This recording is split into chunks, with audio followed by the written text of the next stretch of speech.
last Yeah. year. Okay, Really. first of all, I know the history behind the WNBA. I know that both of those cities have had teams before and they got us where we're at, so I'm thankful for that. Some WNBA players arrive, carry out their responsibilities, and then go. Another woman who joined the most talked about women's basketball team is Sophie Cunningham.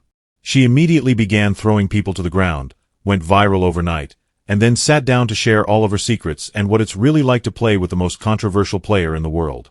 What she revealed was not only surprising but also completely contradicted the narrative that most people had previously come to accept.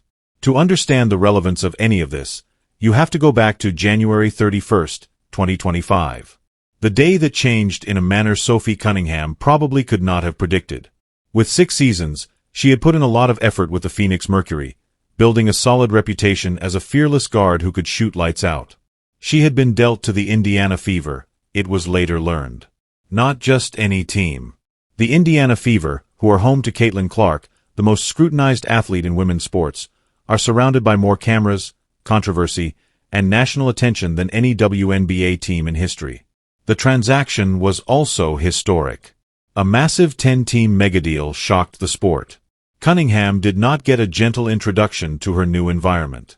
In the middle of a storm, she was left alone, and the events that followed revealed every facet of her actual character. Almost no one talks about this. In Indiana, Cunningham had a challenging start.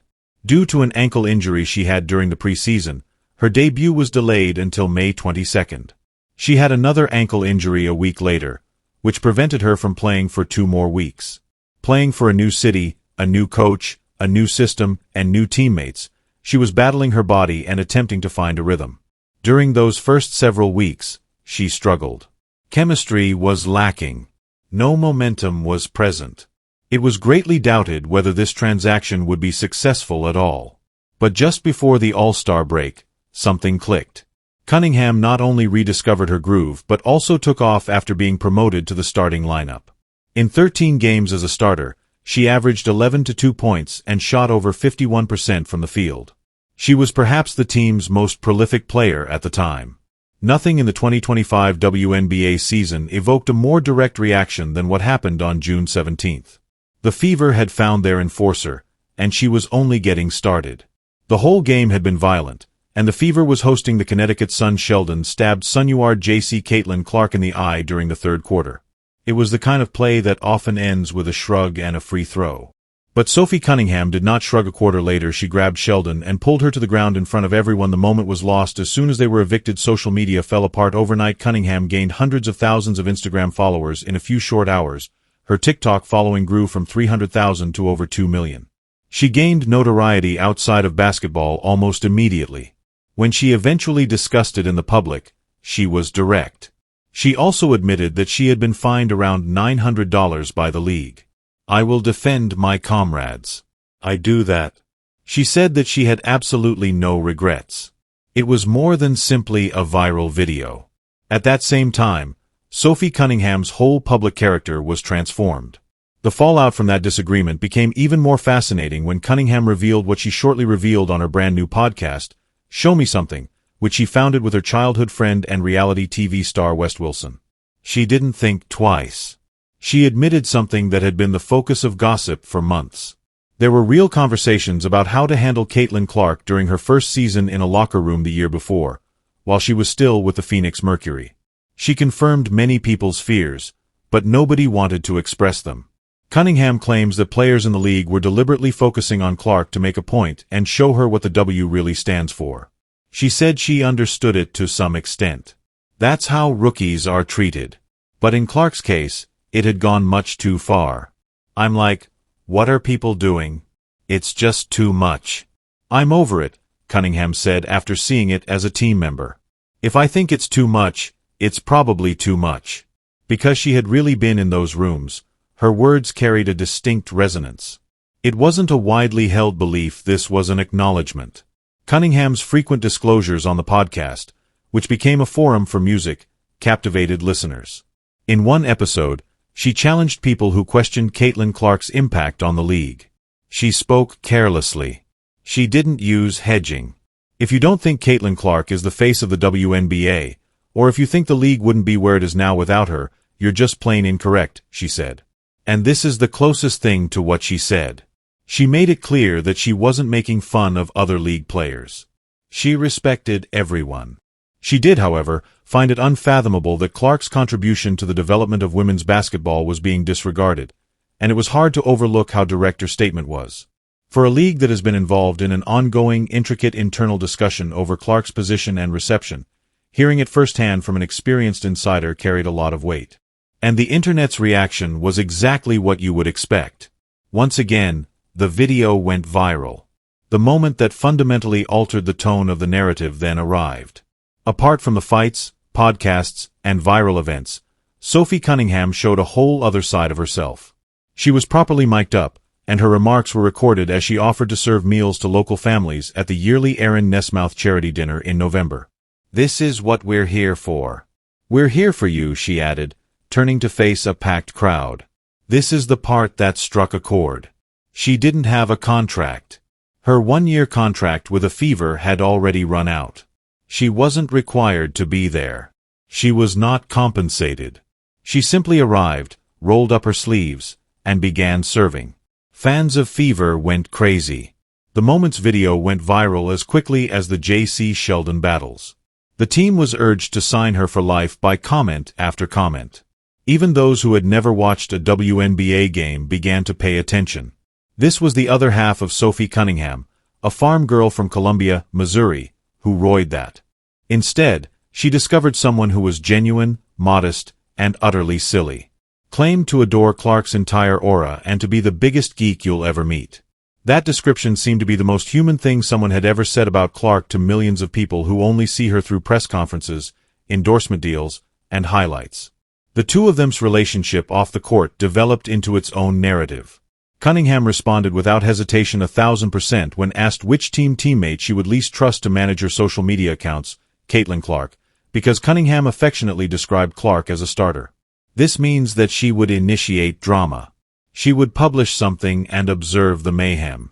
This was exactly in line with how these two communicate on social media. Their fan bases enjoy their frequent lighthearted jabs, inside jokes, and reciprocal trolling, joking that they were Indiana Fever mermaids on their way to a game. Cunningham tweeted a video of himself and colleague Lexi Hull in swimsuit in August as a recruitment drive for bikini sponsors. Eventually, Cunningham's podcast also became aware of Clark. By the standards of these two's public communication, the Show Me Something account's response to a fan inquiring about a Clark appearance was simply soon. Beneath all of this enjoyment, however, was a season that went horribly wrong. By August, the Fever had become an almost unbelievable injury disaster. Due to a quad strain, bone bruise, and groin injury, Caitlin Clark only participated in 13 games throughout the season. Cunningham and Clark were among the 5 players that were ultimately declared out for the season. The crew was so short-staffed at one point that was eligible for an emergency hardship exception. Before Connecticut's Sun guard Brienne January stumbled into Cunningham's leg on August 17th and tore her MCL, she had been playing. After that, surgery was performed. The season is over. Before the playoffs even began, the woman who had battled her way into a starting position averaged over 11 points per game as a starter and grown to be one of the team's most cherished presences was gone. From the bench, she watched as the eventual champion Las Vegas Aces were forced to play 5 games in the semifinals by a completely destroyed Fever team. That team's tenacity was astounding. However, Cunningham must have found it painful to watch everything happen without her. The postseason events were nearly as fascinating as the season itself. Cunningham's one-year, $100,000 contract expired, making her an unrestricted free agent in a league where nothing was certain. The Players Association and the WNBA have reached a deadlock in their CBA negotiations. Furthermore, no one knew when free agency would formally commence or what the wage structure will be for the upcoming season. She joined with Project B, a brand new International 5, on 5 touring league that promised her more than $2 million a year, roughly 8 times the top WNBA wage at the time. Additionally, she started to expand her media presence in a way that demonstrated her ability to think beyond basketball. The sponsorship agreements, the podcast, and the social media brand. She was making a full-fledged public career out of the notoriety she had gained during a single season in Indiana. She continued to express her desire to return to the Fever throughout it all. She desired to play with Clark once more. In the middle of March 2026, the CBA was finally resolved. Oh, and her future in Indianapolis was finally within grasp when free agency opened. The figures by the end of 2025 revealed a narrative that no one could have predicted at the beginning of the year. Google's annual year-end search rankings plummeted and Sophie Cunningham placed at number 7 on the most searched athletes in the United States. There was no mention of Caitlin Clark, who had occupied the same position in 2024. In a sense, Cunningham had replaced her. When someone brought this up on her podcast, she responded in the same straightforward, non-performative manner that she does to nearly everything. She claimed that she was unsure of how to feel about it. She instantly attempted to explain Clark's absence, pointing out that Clark had only played 13 games this season, but she also said that it was kind of cool to be the only woman in the top 10. She wasn't bragging. She wasn't focusing on herself.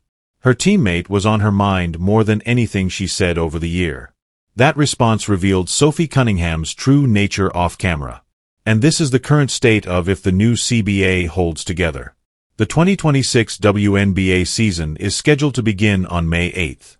After leading Team USA in every significant statistical category and winning the MVP title at the FIA Women's World Cup qualification competition, Caitlin Clark is in perfect health. The Fever are getting ready for what should be their healthiest and most formidable roster in team history. And Sophie Cunningham, the woman who arrived in Indianapolis as a trade piece, turned into an enforcer, went viral, became a fan favorite in music, suffered an injury, created a media empire while recovering, and never stopped speaking her truth, is waiting to find out she gets to return to the team that changed her life. The organization is being continuously pressured by fans to bring her back. According to reports, Clark has told the front desk how she feels about the issue. 2 new teams, Toronto and Portland, will join the league as a result of the expansion draft. And going into the new year, the Fever's roster choices are one of the most anticipated stories in all of women's basketball. One thing is certain, regardless of what comes next. Sophie Cunningham entered a room full of expectations, defied them all, and emerged stronger than before. She turned up to serve meals to strangers without a contract or responsibility, revealed the truth when no one asked for it, and stood up for her teammate when no one else would. It's not a brand. That's an individual. And that's precisely why people are unable to stop watching.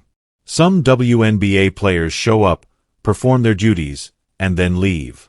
Then there's Sophie Cunningham, a woman who entered the most talked about women's basketball team, started throwing people to the ground right away, went viral overnight, and then sat down to reveal all the secrets she had been keeping to herself about what it's really like to play with the world's most divisive player. What sh?